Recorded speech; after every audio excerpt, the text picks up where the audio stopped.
Hello and welcome to A Fan Reads Bantha Tracks. This time I'm reading issue number 15, February 1982. Alright, this one seems to be about Ralph McQuarrie. Hope this is interesting because sometimes the interviews can be kind of,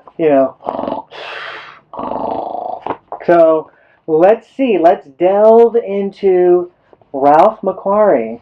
It says right here, soft-spoken, tall, white-haired Ralph McQuarrie has contributed his own brand of conceptual and design genius to almost every facet of the Star Wars saga. He is respected and loved by everyone working at Lucasfilm Limited. At a recent building dedication where Ralph spoke to the company, he mentioned how lucky he felt having worked for Lucasfilm and recalled that he had been here a while. Ralph said he thought he was the second or possibly the third employee ever hired by George Lucas. George Lucas stood up in the audience and said, "The first." Now the interview. Can you give us a brief history of Ralph McQuarrie, highlighting your early days with George Lucas on Star Wars? I took an interest in drawing literally from the age of 6. I drew mostly to further whatever projects I was doing, especially my model planes. Because my mother drew, my grandfather painted, I grew up thinking that art was just something one sat down and did. I was never put in awe of art, and that proved to be a very good introduction. I grew interested in fantasy right from the start. By high school, I had mastered drawing anything I saw. I would take a photograph of anything that would stand still long enough and draw it. I readily understood the process of putting in the vanishing point where I wanted and placing my current conception in space relative to that point and to a particular light source, while including all the elements necessary to make a visual image that was both interesting and easily understood. I began making some of the faces I drew grotesque to see what I could do with normal things by taking them a little bit further. Then I realized I could do more. I could draw something totally from my imagination and make it any way I wanted. That grabbed me. Now I just love to doodle and let the pen go wherever it wants. It fascinates me to let my subconscious direct my drawing and just watch something develop I haven't ever seen. Things that fly have always fascinated me also because, like all machines, airplanes are something man conceived of, built, and controls. You can change a machine more easily than you can change a tree. Oh, you can do subtle things to a tree, clipping the roots and so on, but it remains essentially the same. A machine is more pliable in your hands. It can be made to look as you wish and to perform different tasks.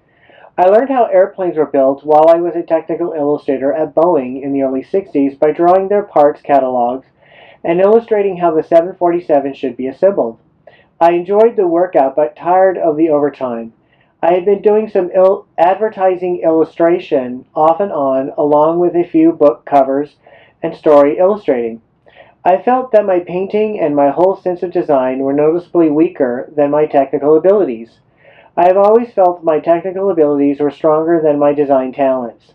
I was very happy to have contributed to the Apollo missions. I worked on paintings used in the animated films to show the rocket streaking through the sky with flames jetting out, the stages and boosters dropping, altitude changes, and coverage behind the moon where TV transmission was blocked. Part of our film was simulation of a model rocket photographed against a background showing the rocket's blast. This job, doing simple NASA animated simulations, eventually led me to a job in feature films. It was an accident that I ever got in contact with filmmakers and people who do film effects and titles. I was working at the Charles Ebb Studios when I became intrigued by movies as a series of sequential pictures, scenes with dissolves, and the what have you that you can do on film.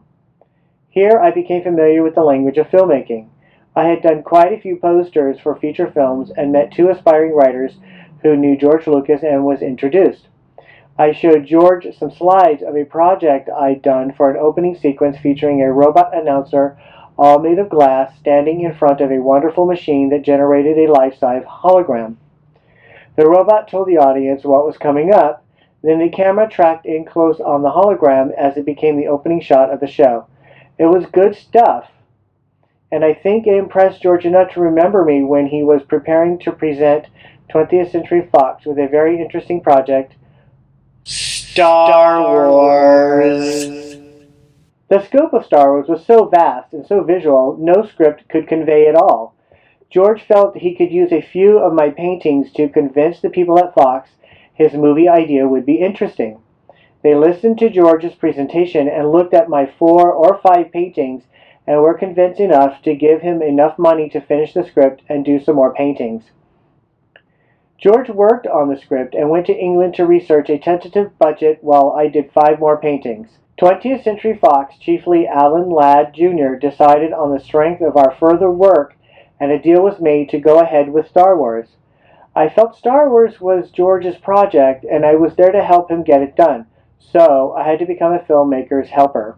I haven't always enjoyed working with the lesser filmmakers. I always found myself putting all this effort into a project I really didn't like. Working directly with people rather than going from their written work can be a problem. They may have some good ideas, but if I am cluttered up with a lot of input, it won't work. I design best when given just a little bit to work from. I like George's idea for Star Wars very much.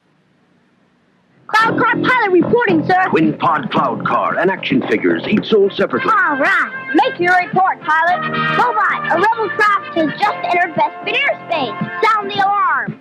Attention all security personnel. Red alert. Guard, is the landing pad secure? Yes, sir. Rebel craft intercepted. We're ready for anything. Twin pod cloud car, new cloud car pilot, and other action figures each sold separately from Kenner's Star Wars, The Empire Strikes Back collection. George's first script was quite thorough and contained a lot of key elements. George won't swamp you with tons of ideas and pep talks, then hang over your shoulder and get anxious. He is very sparing with what he gives you and relies upon your being an artist and just lets you do it. I appreciate that. I thought everything I did for it worked out just fine. I was really behind the whole project, something that hasn't always been true. I want anything I do in the future to be something I can really get behind, like Star Wars. By now, Fox had backed Star Wars, and I had finished most of what I was hired to do. Industrial Light and Magic was just getting underway. John Dykstra had already hired Joe Johnston to do design work. George asked me to stay on and do matte paintings. Lucasfilm was going to hire the production designer and the set designer and the costume designer, and all of these people were going to take what George and I had done to convince Fox and use that as a base for the designs of Star Wars. I didn't think they were going to keep so much of what I did. I know it's very hard for me to get past the first 1 or 2 ideas I had when I see them all finished. I might have fallen maybe a little bit in love with them. I might feel this concept can be rendered a lot more effectively, but gee, I really do like what I have. I have a feeling I get my best ideas first. Sometimes I go back and look at those first Star Wars paintings. They look a lot better on the scale they were done without the washing out reproduction gave them, and on the whole I feel pretty good about the work I did for Star Wars. Certainly the work I did on Star Wars is the best of all the paintings I have done. I can say I am an artist whose work has been widely seen and enjoyed. To me, that means I have achieved my goal. We didn't know Star Wars was going to be that big of a film and make tons and tons of money and get everyone excited. The paintings I had done to convince the hires up at Fox were intended to present the visual scope of Star Wars, not to be published. George and I were just going to make some slides to show people and keep them on file. The Empire Strikes Back was different. Everyone was waiting for the next movie to see what we would come up with. I felt my contributions for Empire weren't as fresh, but I had pretty well covered George's project anyway. How much have you done on pre-production for Revenge of the Jedi? I got excited when I read the script for Revenge of the Jedi. There are certain things in it I really like a lot, but by the time pre-production started, I had sort of lost my momentum on designing. I was getting a little frustrated in a way, doing nothing but unfinished design sketches. Nilo Rodis Hamero and Joe Johnston are designing some great stuff. I'm doing less of the conceptual design for Revenge of the Jedi, and am concentrating on finished paintings for the portfolio. It's just fun for me to do finished art. I'll take parts out of the storyboards and the photographs of the monsters and make up good compositions and paint them carefully. I've already completed 6 paintings showing key points of the plot, and I will return to do the rest. I am taking a break right now. I need some time to get out and take some walks, and read some books, and just sit around doing nothing for a while. You mentioned matte paintings. Exactly what is a matte painting? A matte could be called a stencil or mask. It keeps the light from striking the area of film you don't want exposed while allowing light to fall where you want it. Whoa, look at this! This is the Tauntaun! This is the new Tauntaun toy from Kenner. It's totally awesome looking! It's got the reins. Look, the Tauntaun can stand. Wow, look at that. You can make his arms move.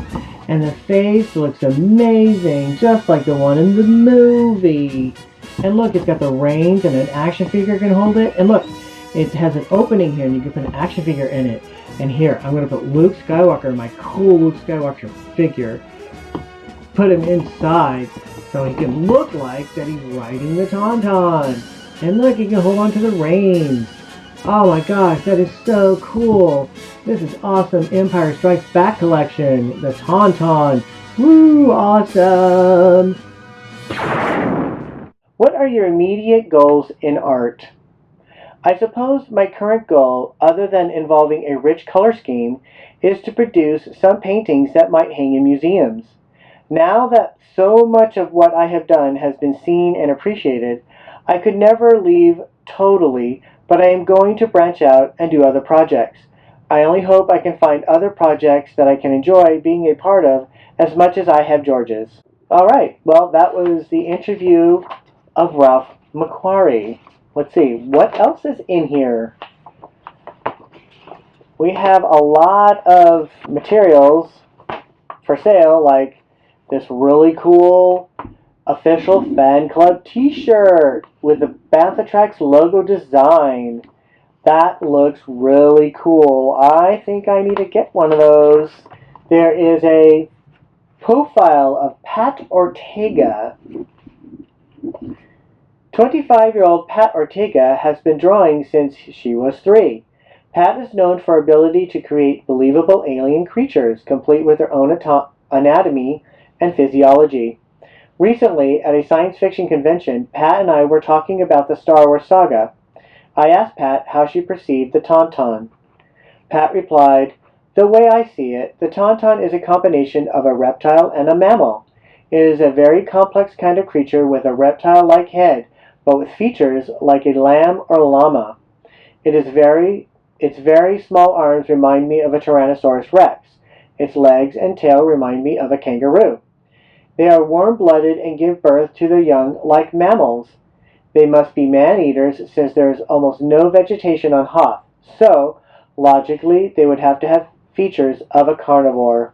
Star Wars every day! The Star Wars comic strip continues. The team of Archie Goodwin, writer, and Al Williamson, artist, have been creators of the strip since February 1981. Once a mainstay of the funny pages, the continuing action comic strip has become increasingly rare in recent years. The stories takes place in the time period between the events of Star Wars and The Empire Strikes Back, and each of the 8-week segments leads our characters into surprising and exotic new adventures.